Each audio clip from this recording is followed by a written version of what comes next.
செல்வமாகவே வாழ்ந்து வருகிறார்கள். தலை மட்டும்தான் மனித தலை, கண்டத்துக்கு கீழே உடம்பெல்லாம் ஒரே நாக வடிவம்.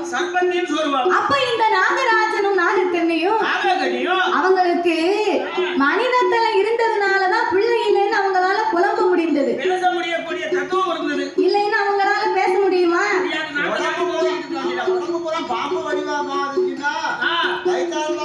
பயத்தால போகுமா? அப்ப 2 மாத்திரை வாங்கி போடு. பிறகு அப்பவும் உனக்கு கேட்கலன்னு வை, நான் ஒரு வழி சொல்லுவேன். 2 தார் உருண்டை வாங்கி முழுங்கிடு. தார் உருண்டையை போட்டு முழுங்கிட்டேன்னா ஒண்ணுமே செய்யாது அப்படின்னு அதுக்கு வழி இருக்கு. உன்னைய தூக்கி அடுப்புல வச்சு கீழே தீய மூட்டி வச்சுன்னா தன்னாக்குல இலைடிடும். அப்படியெல்லாம் வேண்டாம், பரவாயில்லை. வயத்தாலன்னா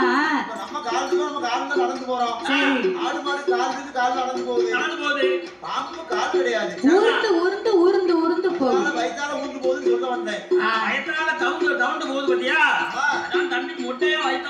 நீ விவரமா சொல்லு. மொட்டை மொட்டையா சொன்னேன்னா எப்படி தெரியும்? சரிதானே? அப்ப இந்த நாகராஜனும் நாகக்கண்ணியும் நாகலோக பட்டணத்திலே வந்து இரு பேர்களுமே இன்பமயமாக வாழ்ந்து வருகிறார்கள். வாழ்ந்து வரக்கூடிய நாகராஜனுக்கும் நாகக்கண்ணிக்கும் இறைவனுடைய அருளால் எவ்விதமான குறையும் இல்லாமல் அவர் எப்பேற்பட்ட செல்வாக்கோடு வாழ்ந்து வருகின்றார்.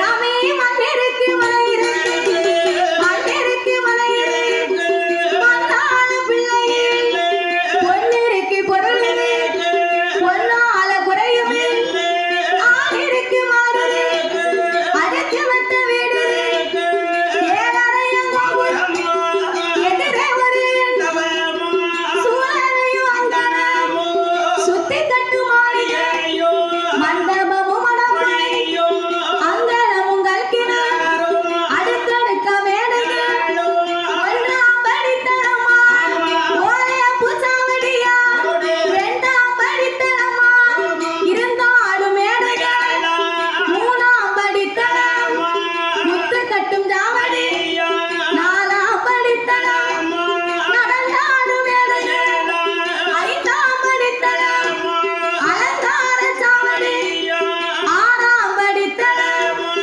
ஆணை கட்டும் ஜாவடி 7ஆம் படித்தரம் எழுந்தறிய மண்டபம் 8ஆம் படித்தரம் ஒட்டாராடி 9ஆம் ஓலப்பூ 10ஆம் படித்தரமா 10ஆம் படித்தரமா பந்தடிக்கும் வீடுகள் 10ஆம் படித்தரமா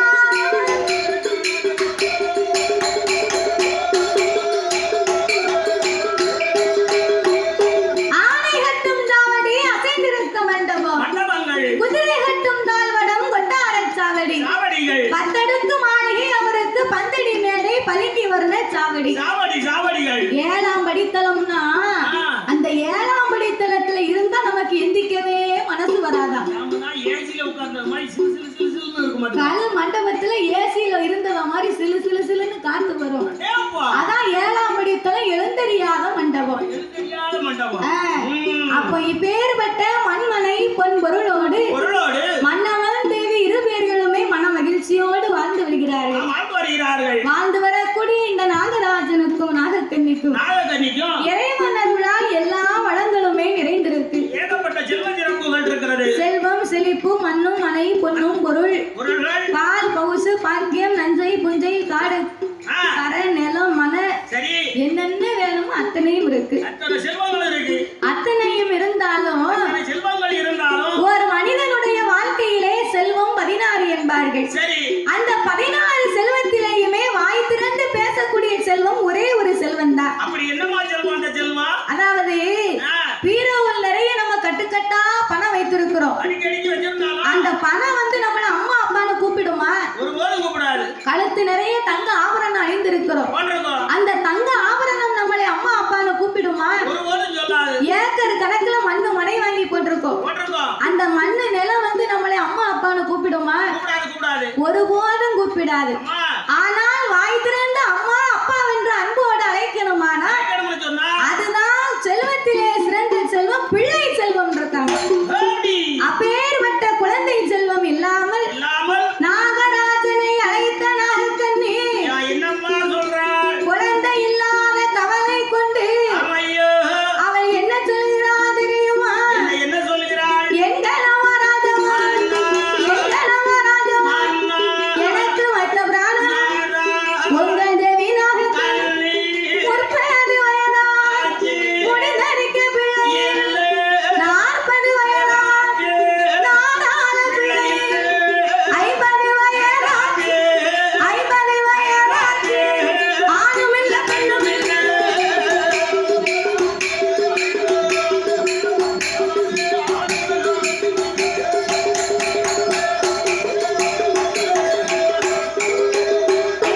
பிள்ளை இல்ல வாசலே பிச்சை கூட வாங்க மதலை இல்ல வாசலே மாநிலத்தார் வர குழந்தை இல்ல வாசலுக்கு குழந்தை இல்ல நம்ம குடும்பத்தார்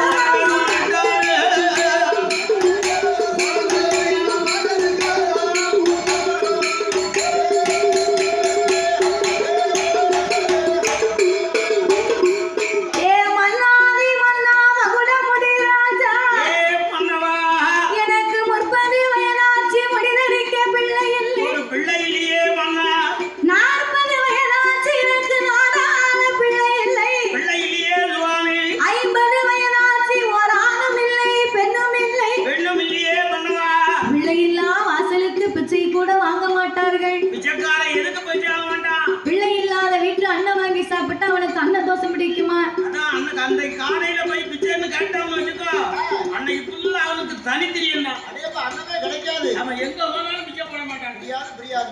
மதலை இல்லா வாசலுக்கு மாநிலத்தார் வரமாட்டார். குழந்தை இல்லை நம்ம குடும்பத்தார் கூட கட்டி கொடுத்த பின்னால யாரும் பார்க்க வர மாட்டாங்க. நம்ம போனோம்னு வைங்க அந்த பிள்ளை ஏதாவது சொல்லி அழுது புலம்பும். அத போய் நம்ம என்னத்தை பார்க்க அந்த கஷ்டத்தை நம்ம ஏன் கேட்கணும் அப்படின்னு பிள்ளை இல்லா வாசலுக்கு பெரியவர்கள் கூட வரமாட்டார்களே அப்படின்னு பெரியவங்க சொல்லுவாங்க. அப்படி இருப்பதனால நான் பிள்ளை இல்லா காரணத்தால் அந்த வட்டியிலே சாணம் போட்டால் வட்டியில சாணம் போட்டால் மாறி உன்ன பிள்ளை இல்ல நான் இளையதில சாணம் போட்டால் எடுத்து உன்ன மதலை இல்ல பாவில சாணம் போட்டால் அண்ணா சாணம் போட்டால்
அம்மா காலையில 5 மணிக்கு எந்திரிச்சு டீ கடையில போய் 2 டீயை குடிச்சிட்டு கட்டைக்கு 2 டீ தேவைப்படுதா? நீ உன் கட்டையில கவலை இருந்தா டீ கடையில போய் 2 டீ குடிப்பியாங்க. அதான் ஒரு டீ வந்து அரை கிளாஸ் தான் போட்டு கொடுக்காங்க.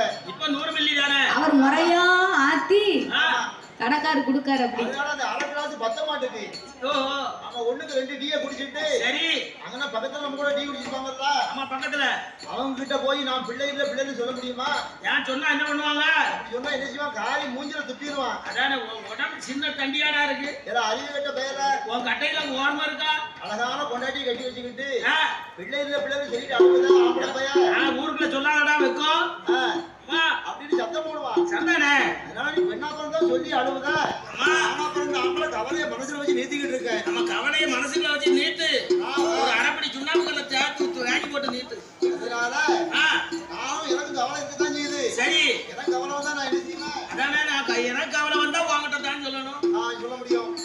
உனக்கு கவலை வந்தா என்கிட்ட சொல்லு. என்கிட்ட சொல்லு. எப்ப பார்த்தாலும் வீடான வீட்டுல பெண்ணா பிறந்தவா ஆமா கண்ணீரை வலிக்கப்படாது பாத்துக்கோ. அது போக கல்யாணம் முடிச்சோம்னா சரி 1 வருஷமோ 2 வருஷமோ டக்குன்னு ஒரு குழந்தைய பத்தி எடுத்துக்கணும். அப்பந்தான் அப்ப குழந்தைய பத்தி எடுக்கலன்னா சரி 4 வருஷம் 5 வருஷம் ஆச்சுன்னா இந்த கட்டிய மனைவி நம்மள நிம்மதியா இருக்க விட மாட்டா. பக்கத்து வீட்டுக்கார பேரும் தப்பா பேசுவான் கட்டி பேசுவான். அதனால கல்யாணம் முடிச்சு 1 வருஷமோ 2 வருஷத்துக்குள்ளயோ ஒரு குழந்தைய பெற்றணும். ஆணோ பெண்ணோ பெத்து கையில எடுக்கணும். அப்படியே குழந்தை பிறக்கட்டாலும் ஆமா ஏப்ப நம்ம குல தேவாலயம் இருக்கு பத்தியா? குல தேவாலயம் அந்த குல தேவாலயம் நினைச்சு ஆமா நம்ம மாதாண்ட நடந்து ஒரு மாவிளக்கை எடுத்து வணங்கி நின்னும்னு சொன்னா நமக்கு குழந்தை இல்லங்கதே இருக்காது.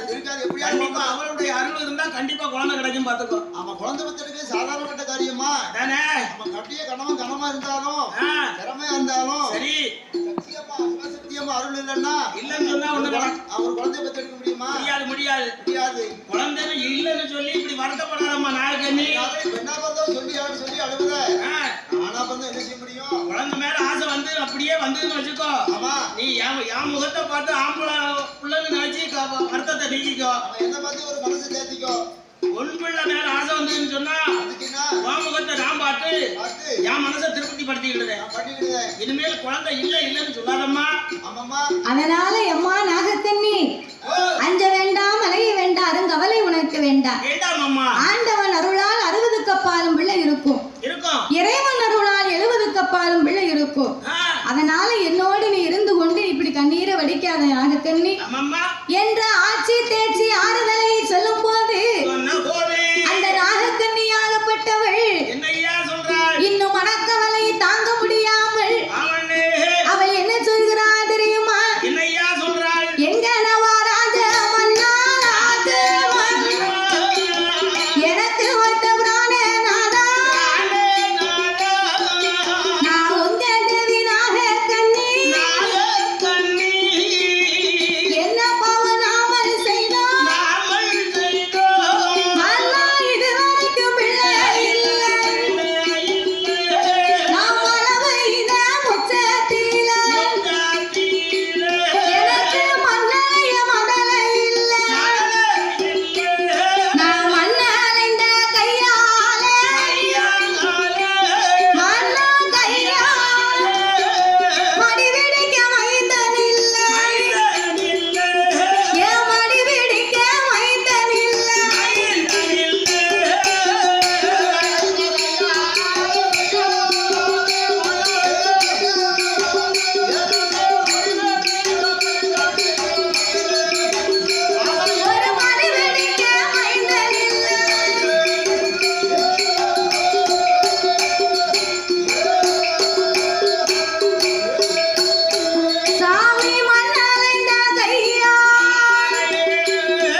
சிறு பிள்ளை இருந்தா என்ன செய்வான்?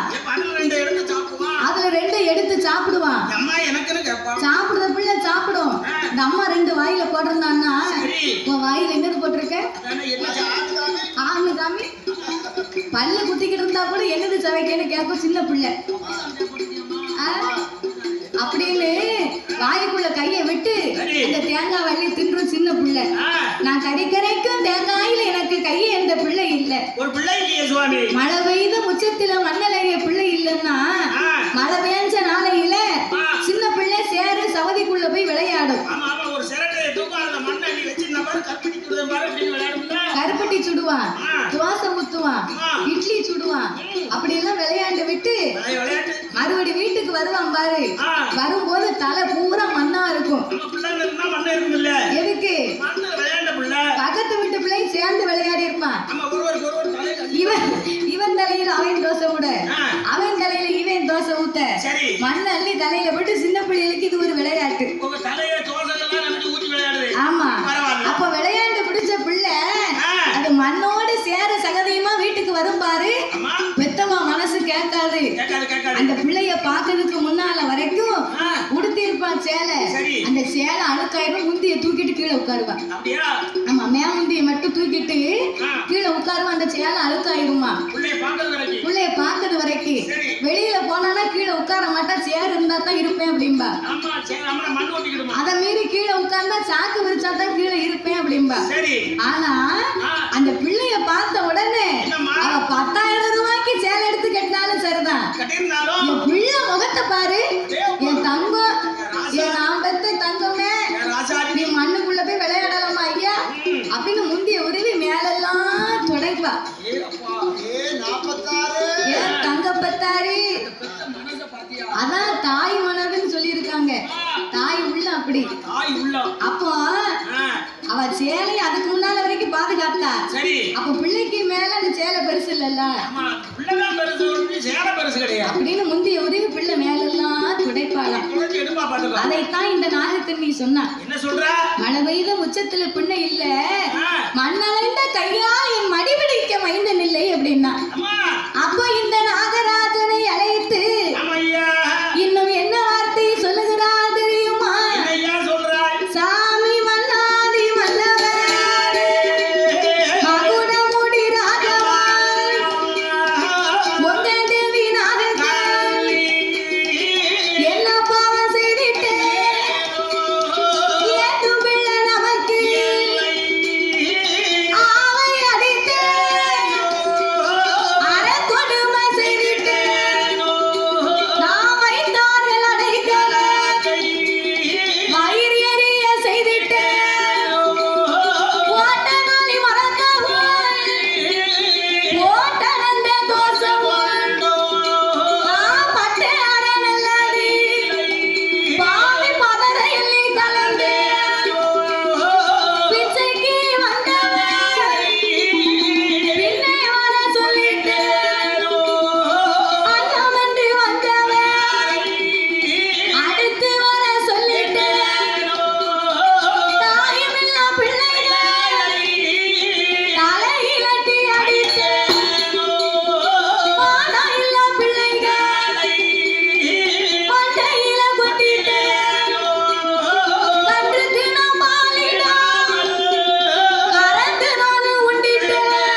சொல்ல உண்டா? அந்த காலம் என்னம்மா? அப்படின்னா என்ன தெரியுமா? எதனால ஓட்டமும் நாடி போட்டு ஆனாங்க? அந்த காலத்துல காடுகரைக்கு வேலைக்கு போறாங்க அப்படின்னா வேலைக்கு வரக்கூடிய ஆட்களுக்கு அப்ப சம்பளம் கிடையாது. நம்ம அத்தனையும் கூலின்னு சொன்னா ஒரு விளையக்கூடிய தானியத்துல எது உண்டோ அதை தான் கொடுப்பாங்க. அந்த வயக்காட்டுல என்ன விளையுதோ அந்த நவதானியத்தை தான் அவங்களுக்கு ஒரு கொத்து தாரு 2 கொத்து தாரு நீங்க வேலைக்கு வாங்க. ஆமா ஆமா, ஒரு கொத்து 2 கொத்து, ஒரு கொத்து 2 கொத்துனா மரக்காட்டை அளந்து போடுவாங்க. அப்ப இப்படி சொல்லித்தான் வேலைக்கு கூப்பிடுவாங்க. சரி, அப்ப வேலை முடிஞ்சதுக்கு பிறகு அவ பெட்டியை தூக்கிக்கிட்டு வரிசையில நின்னு பொருள் வாங்குவா. ஆமா ஆமா, உழைச்ச கூலியை வாங்கணும்ல. அப்ப கூலியை வாங்கணும்னு வரிசையில நின்னு வாங்கினா இந்த பயிர் இருக்கக்கூடிய அழக பாப்பா. நெல்பணியை பார்த்துட்டு அடேங்கப்பா திருமேனி அடிச்சிருக்கப்பா இந்த வருஷத்துல இந்த நெல்மணி இவளுக்கு அளந்து போட்டுறவா அப்படின்னு இந்த வீட்டுக்கார ஐயா நல்லா அளந்து போட்டுக்கிட்டு இருப்பாரு. இந்த பெண்ணா பிறந்தவா அவர் நல்ல மனுஷன் சொன்னதுக்கு அவர் கொடுக்கணும் இல்லையா? அவர் நல்லா தான் அளந்து போடுவாரு. இந்த பொம்பளை அங்க இருந்து வருவா. இவ நல்ல பிள்ளைன்னு பேர் வாங்கணுமா?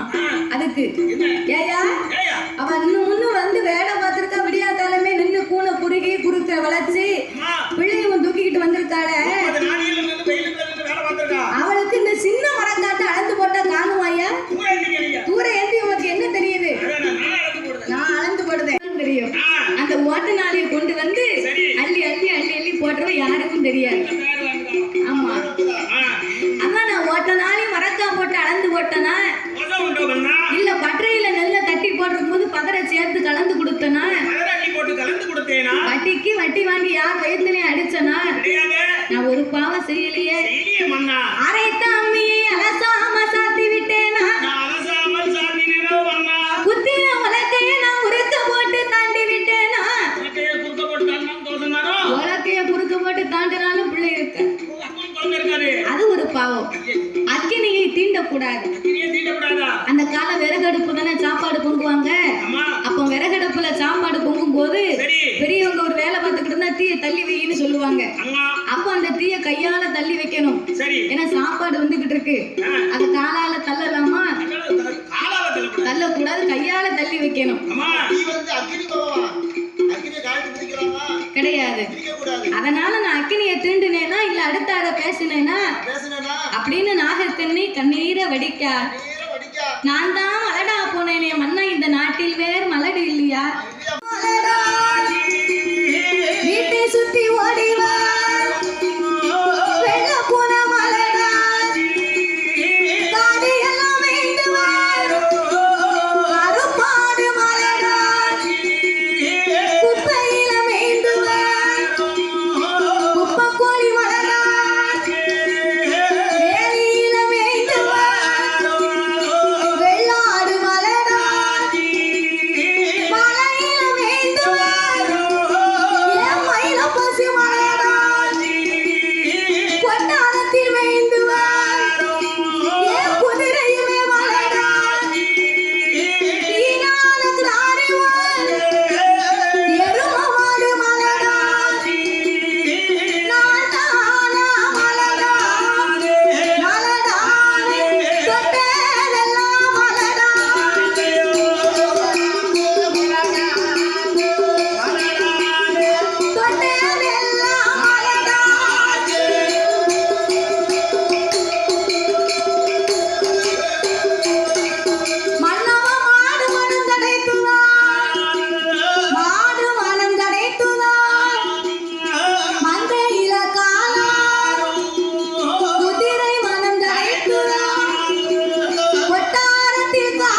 சாப்பிட்டா முட்டை போட்டுல குடிச்சு வருமா? சம்மன் இருக்கும்.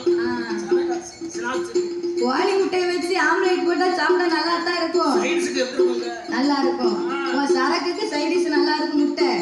அந்த கோழிக்கு முட்டை விடையில எப்படி வலிக்கும்? அது கொஞ்சம் வலிக்கத்தாயும். முட்டை விடுற கோழிக்கு தானே பெட்டி வலி தெரியும். அது வலிக்கத்தான் இந்த உடம்புக்கு. அப்படியா?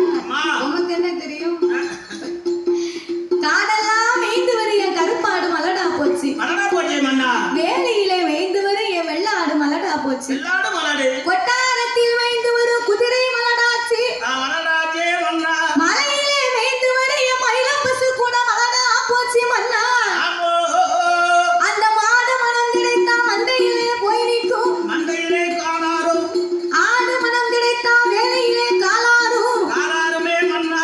ஒரு குருவி மனம் கிடைத்தா கொப்புல போய் தன் இனத்தோட நின்னுக்கிடும். நம்ம கொப்பு கலையில போய் காலாரும். ஒரு கொக்கு மனம் கிடைத்தா குளத்துல போய் ஒத்த கால்ல நிக்கும். மனம் சடவு போயிரும். அப்படி தூக்கிட்டு நிக்க பாத்துக்க.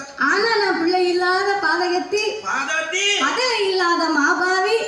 இந்த பாவி நான் மனம் கிடைத்திருந்தா எனக்கு ஆம்பளை பிள்ளை இருக்கா இல்ல ஒரு பொட்ட பிள்ளை இருக்கா? பாவினா மனம் கிடைத்தா பாங்கிணத்துலதான் போய் விழணும்.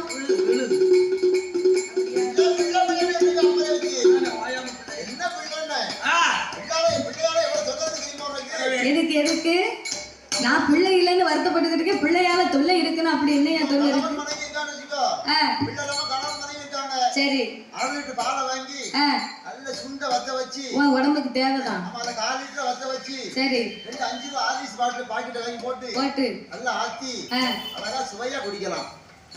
குழந்தை இல்லைன்னா எதை தொட்டாலும் சரி. ஆமா அந்த கட்டையை பேடுறதுக்கு தான் போக. ஆமா குழந்தை இல்லைன்னா அவனுக்கு மேல காலிட்டு வத்த வச்சு குடிக்கலாம். ஆமா அதே வீட்டுல குழந்தை சொன்னா அப்படி அப்படி உன் கட்டைக்கு தேவைப்படுதோன்னு கேட்க.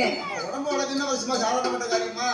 சரி குழந்தை இருக்குன்னு என்ன பண்ணுவாங்க? அதே மாதிரி 4-5 பிள்ளைய குட்டியோட இருக்காங்கன்னா சரி அங்க 1 லிட்டர் பால்லாம் வாங்க முடியாது. 4 லிட்டர் பால் தான். 4 லிட்டர் பாலை வாங்கி அந்த பால் 5 கிளாஸ் தண்ணியை ஊத்தி 1 லிட்டர் தண்ணியை ஊத்தி அதுல தேயிலையை போட்டு நல்லா கொதிக்க வச்சு ஒரு குண்டான்ல வடிகட்டி வச்சுக்கிட்டு சரி முதல்ல மூத்த பிள்ளைக்கு 1 கிளாஸ் கொடுப்பா. 1 கிளாஸ். ஆமா அதுக்கு அடுத்த பிள்ளைக்கு 1 கிளாஸ் ஊத்தி கொடுப்பா. அடுத்த பிள்ளைக்கு 1. ஆமா 3வது பிள்ளைக்கு 1 கிளாஸ் ஊத்தி கொடுப்பா. ஆமா 4வது பிள்ளை சின்ன பிள்ளையா இருக்கும் 2 வயசு இருக்கும். சரி அந்த பிள்ளைக்கு ஆத்தி கொடுப்பா. ஆமா அதுக்கு 1/2 கிளாஸ். அது 1 கிளாஸ் தான் அந்த பிள்ளை குடிக்கும். சரி அது 1 கிளாஸ். ஆமா 1 கிளாஸ் இல்லனா குடிக்காதா?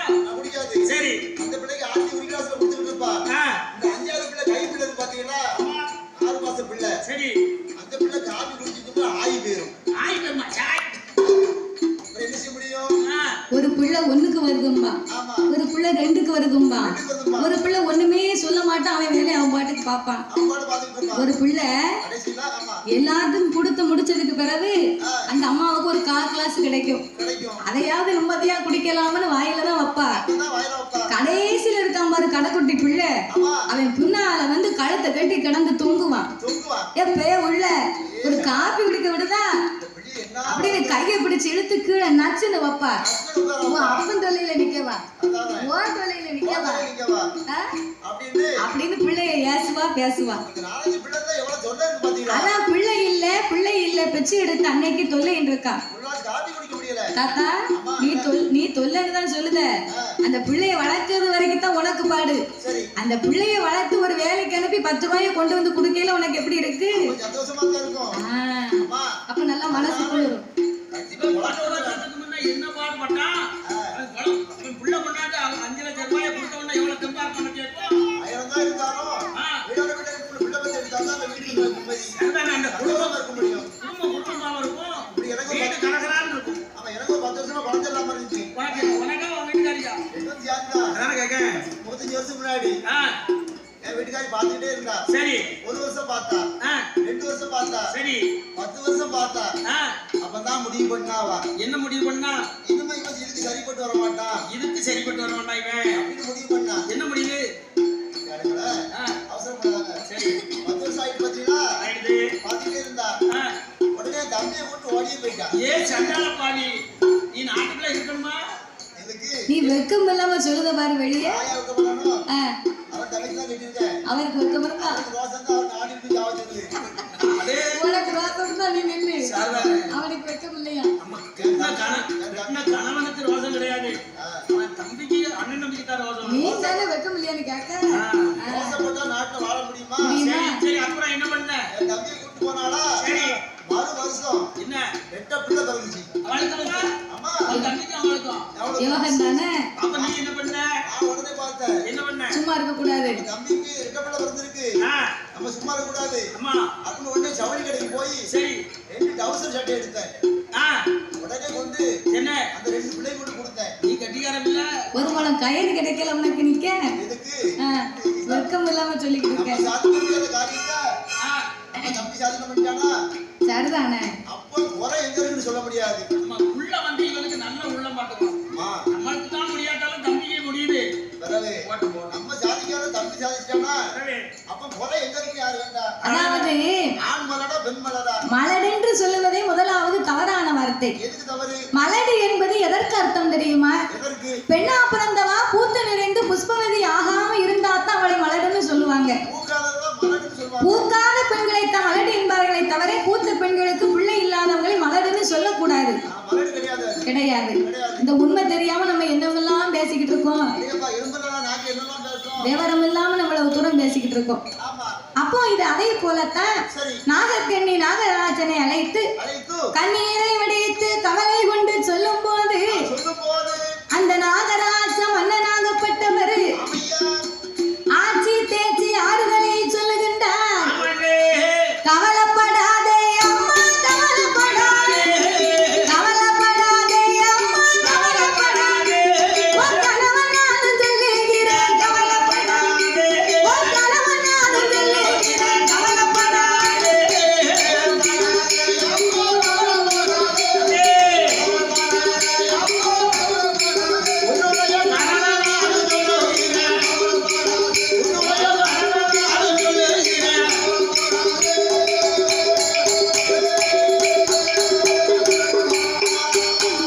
வருத்தப்படாதே தாயே வருத்தப்படாதே, வருத்தப்படாதே தாயே வருத்தப்படாதே, உன் மன்னன் நானும் சொல்லுகிறேன் வருத்தப்படாதே, உன் மன்னன் நானும் சொல்லுகிறேன் வருத்தப்படாதே.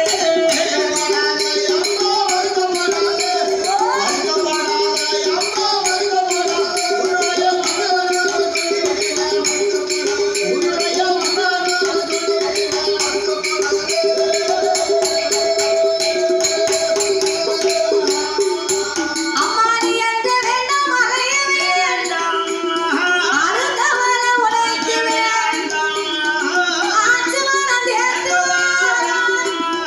ஓய் சீர்ஸ்லண்டு அவன் சிப்பு போட்டிருக்கான் அவர். ஏ சிப்பு போடுறியா?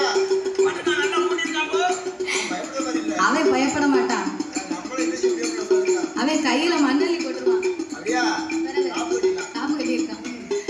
அப்போ இவனை மாதிரி ஒரு சின்ன பையன் பையன் மரத்து மேல ஆடு மாடுகளுக்கு கொலை வேணும்னு சொல்லி சொல்லி முடிக்கப்புல உட்கார்ந்து பாவி அடிக்கப்ப வெட்டிக்கிட்டு இருக்கான். அட பைத்தியார பிள்ளை. அறிவு இல்லாத பிள்ளை புத்தி இல்லாத பாலகே விவரமா பாக்கணும். கீழே விழுந்தா பெத்தவளுக்கு பிள்ளையா போய் சேர மாட்டானே. மாட்டானே. ஏன் ஆண்டவா அண்ணா பாருங்க, மேல ஒரு பையன் முனிக்கப்புல உட்கார்ந்து அடிக்கப்ப வெட்டிக்கிட்டு இருக்கான். வெட்டி கொண்டிருக்கான். நீங்க போய் உயிரை கொடுத்து அந்த பிள்ளைய கொண்டு வாங்க. நம்ம உடனடியாக உயிரை கொடுத்து காப்பாத்துங்க சுவாமி. பிறண்டு விழுந்தா அவனை பெட்டி வச்சு தான் பிறக்கணும். நம்ம கீழே விழுந்தா பெட்டி வச்சு தான் பிறக்கணும். அதனால பெத்தவளுக்கு பிள்ளையா போய் சேர மாட்டா, நீங்க உயிரை கொடுத்து நீங்க காப்பாத்தி வாங்க. உடனடியாக காப்பாத்துங்க ஆண்டவா. பார்வதி என்னால் அவனை காப்பாற்ற முடியாது. ஏன்? அவனுக்கு வாழணும்னு விதி இருந்தா மேல இருந்தே கீழே விழுந்தாலும் வாழ்ந்தே தீருவான். சாகணும்னு விதி இருந்தா மேல இருந்தே செத்து போவான். சாகுவான் பார்வதி. அதை விதி எப்படி அப்படித்தான் நடக்கும். வாய பின்னால நம்ம பிரமனுடைய எழுத்துப்படியே நடக்கும் அம்மா. இங்க பாருங்க, என்னங்க? நீங்க பிள்ளைய காப்பாத்தலன்னா நான் உங்க பின்னால வரவே மாட்டேன். அம்மா வரமாட்டேன், உன் கைலாச வரமாட்டேன். சரி பார்வதி, என்ன? நான் ஒண்ணு சொல்லுகிறேன். உன் பேச்சையும் கேட்க. அவன் எப்படியும் கீழே தான் விழ போறான். அம்மா விழும்போது என்ன? எம்மான்னு சொல்லி விழுந்தா நீ காப்பாத்து. நீ பார்வதி போய் உயிரை கொடுத்து காப்பாத்து. எப்பான்னு விழுந்தா நான் காப்பாத்துறேன். ஆண்டவன் சிவபெருமான் காப்பாத்துறேன். 2 பேரும் பேசி முடித்தார்கள். ஆமா. பாலனே வெட்டு முடிந்தான், கீழே வந்தான். கீழே விழுவதா? பையன் மேல கொப்பு கீழே, கொப்பு மேல பையன் கீழே. கடகடா. ஏ பாவி, என்ன? அவனுக்கு உயிர் மேல ஆசை இருந்தா என்ன பார்த்தா அம்மான்னு சொல்லி இருக்கலாம். அம்மா அம்மான்னு வந்திருக்கலாம். அந்த அம்மா சிவசக்தி பார்வதி போய் காப்பாத்தி இருப்பார். உயிரை கொடுத்திருப்பா. என்ன பார்த்தா அப்பான்னு சொன்னா இந்த ஆண்டவன் போய் காப்பாத்தி இருப்பாரு. சிவபெருமான் போய் உயிரை கொடுத்து காப்பாத்தி ஏன் பாவி அம்மான்னு சொல்லல, சரி சண்டால அப்பான்னு சொல்லல. சித்தி நாடும் வந்திருக்கலாம். ஏன் உன் வீட்டுக்காரியா போறா? இல்ல தலையில இருக்காள் கங்கனா பரமேஸ்வரி, அவ போய் உயிரை கொடுத்து அது காப்பாத்தி. உனக்கு தான் அவ சித்தி சரி, நான் அதை விட்டுரு. ஆ, ஆ. அப்படியா அம்மா, மூலப்பொருள் போய் காப்பாத்து. அப்படியா ஆ, அவன் அம்மானும் சொல்லவில்லை அப்பானும் சொல்லவில்லை சொல்லல. அத்தனை விட்டு விட்டு பாவி எத்தனை சொன்னான் என்ன சொல்லி கொடுத்தான்? ஆடியன்ஸே நீங்களே சொல்லுங்களேன் அம்மான்னு சொல்லல, ஆ, அப்பான்னு சொல்லல அப்பான்னு சொல்லல. அப்ப என்ன சொல்லியிருப்பான் அப்ப அந்த அறியாத பாலகன், சரி, தெரியாத பாலகன் என்னப்பா? என்ன சொல்லி கேட்க விழுந்திருப்பான். சொன்னீங்கன்னா தாத்தா உங்களுக்கு 100 ரூபாய் தருவாரு தாத்தா தருவாரோ? நீங்க சொன்னா தாத்தா 100 ரூபாய் தருவாரு நான் சொன்னேன்னா, நான் சொன்னோம்னா நீங்க எல்லாரும் சேர்ந்து எனக்கு 100 ரூபாய் தரணும் ஆளுக்கு 100 ரூபாய். உங்களுக்கு எப்படி வசதி தருவாங்க. தருவாங்களா சரி நம்பிக்கை இருக்கு நானே சொல்லுவேன் சொல்லு. ஆ? ஆ, அம்மானும் சொல்லவில்லை பாவி அப்பானும் சொல்லவில்லை அம்மானும் சொல்லல. நான் செத்தேன் அப்படின்னா சத்தா. வாக்கு சென்னையும் போக்கல மக்களை என்ன சொல்வார்கள்? அதான் சொல்லியிருக்கான் என்னம்மா? அவன் வாழ்க்கை அவன் வாயில இருக்கான் ஆமா, வாயில இருக்கு, நாவுல இருக்கு பாத்துக்கோ. நல்லதை பேசணும் நல்லதை செய்யணும் நல்லதை நினைக்கணும் நம்ம கெட்டதை நினைச்சோம்னா கெட்டதுதான் நடக்கும். நம்ம வாழ்ந்துருவோம் அம்மான்னு சொன்னா பார்வதி காப்பாத்திருப்பாள்ல கண்டிப்பா காப்பாத்திருப்பாரு. அப்பான்னா ஆண்டவன் காப்பாத்திருப்பாரு காப்பாத்திருப்பாரு. செத்தேம்ல விழுந்தா செத்து போனாண்டி ஆ, என் பேச்ச நீ கேட்டியா எப்படினாலும் வா. அவன் வாயிலன்னா என்னப்பா? ரோட்ல நடந்து போறோம், ஆ, போகும்போது ஒரு கல்லு கால்ல தட்டிடுது. சரி, அந்த நேரம் அபசகுணமா செத்ததே அப்படின்னு கூடாது, செத்தவன்னு சொன்னா எதே போவான். மூஞ்சி குப்புற விழுவான், மூக்கல் அடிச்சு செத்து போவா அதை விட்டுட்டு அம்மா அப்பா என்னம்னா, ஆ, அம்மா அப்படின்னம்னா சரி, அம்மா ஆ, காலத்தையும் காப்பாத்துவாங்க. அப்படியா? அப்பா அப்படின்னம்னா அம்மா காப்பாத்துவாரு. நம்ம ஆண்டவன் சிவபெருமான நினைச்சிருக்கான், நம்ம புள்ள நினைக்கான். அதைத்தான் சொல்றாங்க, அவன் வாழ்க்கை வாயிலன்னா. அதாவது ஆண்டவன் ஏன் காப்பாத்தல தெரியுமா எதற்கு? பார்வதியின் சத்தியத்தை பரிசோதிப்பதற்காக ஏற்படுத்திய சூழ்ச்சி இது எம்பெருமான் கண்ணபிரானுடைய வேலை ஓ, கண்ணபிரானுடைய வேலை. அண்ணன் என்று பாராம ஆணையிட்டு கொடுத்தா அப்படின்னு அவளை பரிசோதனை பார்க்கத்தான் எம்பெருமான் இப்படி ஒரு சூழ்ச்சியை செய்தார் செய்தான். அவன் ஏன் அம்மா அப்பான்னு சொல்லல தெரியுமா என்ன காரணம்? அவன் ஒரு தாயின் வயிற்றில் பிறந்திருந்தானேயானா அம்மா அப்பான்னு அவனுக்கு தெரியும் தெரியும் தெரியும். சாக வேணும் என்று கண்ணனால் திடீரென்று ரசிக்கப்பட்ட பிள்ளை என் பெருமாள் கோபால கண்ணனால சிருஷ்டிக்கப்பட்ட புள்ள. அதனாலதான் அவன் செத்தேம்னு விழுந்தா சொல்லி மாயமா வந்த புள்ள மாயமா விழுந்தா, செத்தேமனு விழுந்தா. விழுந்தா. இது பார்வதிக்கு தெரியுமா தெரியாது. கண்ணனை பத்தி கடவுளுக்கு தான் தெரியும் அம்மா, கடவுளை பத்தி கண்ணனுக்கு தான் தெரியும் இருவர் விளையாட்டு யாருக்கும் காண முடியுமா? அதான் அரிய சிவன் ஒண்ணு அதை அறியாதவை வாயில மண்ணன் இருக்கான் மண்ணு. பிறகு ஆ, அப்ப இந்த பார்வதிக்கு பகவான் எடுத்துரைத்து சரி. கைலாசத்துக்கு போவோம் என்று ஆமண்ணே.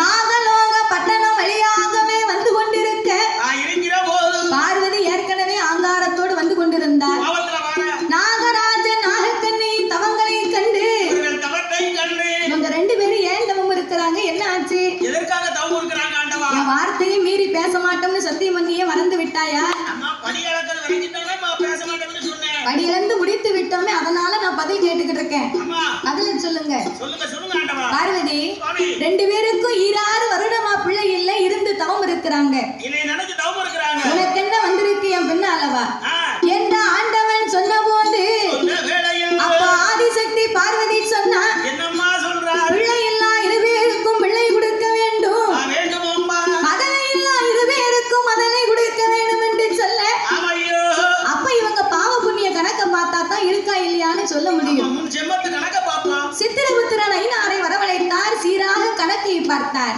பார்க்கிறார்கள். கணக்கிலே 2 பேருக்கும் கை குழந்தை இல்லை சரி, நாகராஜன் மலை வேடனா பிறந்தா 8 மாத சூழ்மானை அம்பாள் கொன்றான் போன ஜென்மத்துல நாகக்கண்ணி மருத்துவமா பிறந்தா பிறந்தா 7-8 பிள்ளைகளுக்கு கருமருந்து கொடுத்தா கருவை கலைத்தார் கலைத்து இருக்கிறார். அதனால கை குழந்தை இல்லை என்று ஆண்டவன் சொல்ல சொல்ல பார்வதிக்கு ஆங்காரம் வந்து ஆமோ, சாமி என்னை போல பெண்ணல்ல என்னை போல பெண்ணல்ல பெண்ணுக்கு மனம் இறங்கி பிள்ளை ஒண்ணு குடிக்க வேணும் மங்கைக்கு மனம் இறங்கி மகளை ஒண்ணு குடிக்க வேணும் தாவத்துக்கு மனம் இறங்கி தாவத்துக்கு நீங்க தவ குழந்தை குடிக்க வேணும்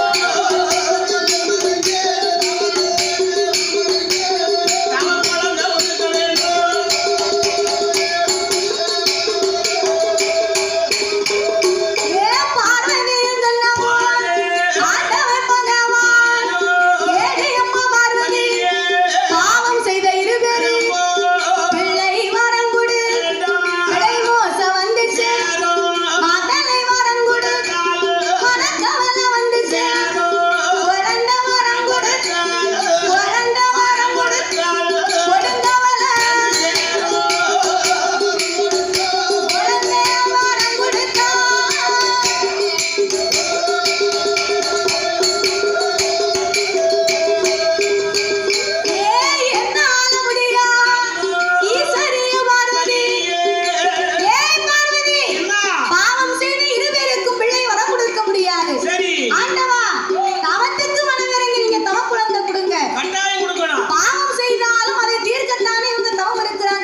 இப்படியாக